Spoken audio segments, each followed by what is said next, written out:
Hello ladies and gentlemen, Joseph Mogel here again, another video for you writers out there. Today I'm going to cover a topic called Creative Commons. Some of you may have heard of this already, I'm guessing most of you probably haven't.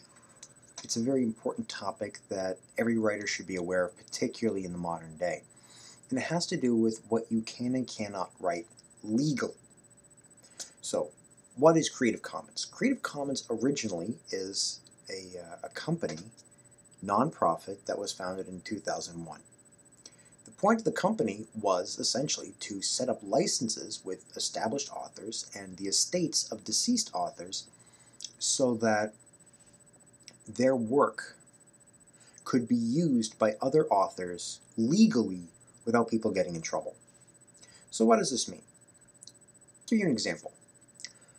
How many stories have you read that had to do with the Lovecraftian deity Cthulhu? I'm guessing some of you have probably read a story or two regarding Cthulhu, not all of them written by Lovecraft. Well, Cthulhu and a lot of the other bits of Lovecraftian lore are under Creative Commons. What it means is that now legally you can write a story with Cthulhu in it and publish it, even make money at it, and you're not infringing the copyright. It really depends on what the exact license is, though, just so you know. Just because something's under Creative Commons does not automatically mean that you can take that element, write a story, make tons of money, and you'll be in the legal clear. And the reason for that is that Creative Commons is not a copyright or a lack of a copyright. Creative Commons is an author or an author's estate allowing other authors to use elements of those stories for one purpose or another. The original authors, or the estate of the authors, own the copyright. They still own the official copyright. They decide what the rest of us can and cannot use from the author's work. So basically everything from Lovecraftian lore is now pretty much in Creative Commons. So if you want to write stories on Cthulhu, you can, and you don't have to worry about getting in trouble.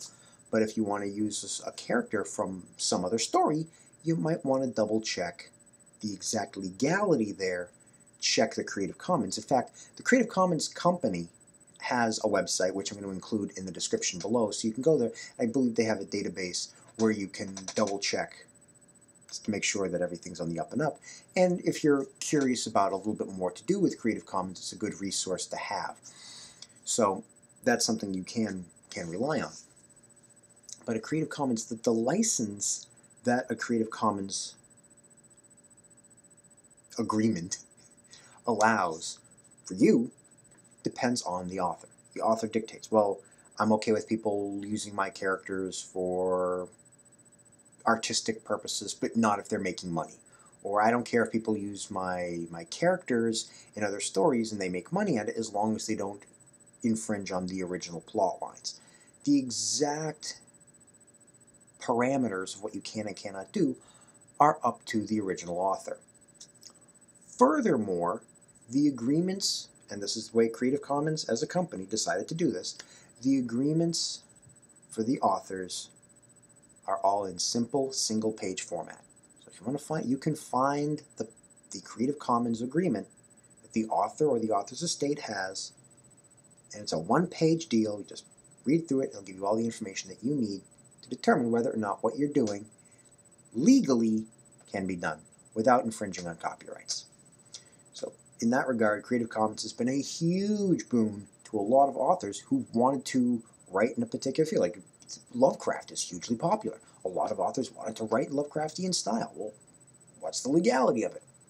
Creative Commons. So I hope this video has been informative to you on a particular topic that I'd like to think helps you as an author not worry so much about maybe infringing on someone else's work.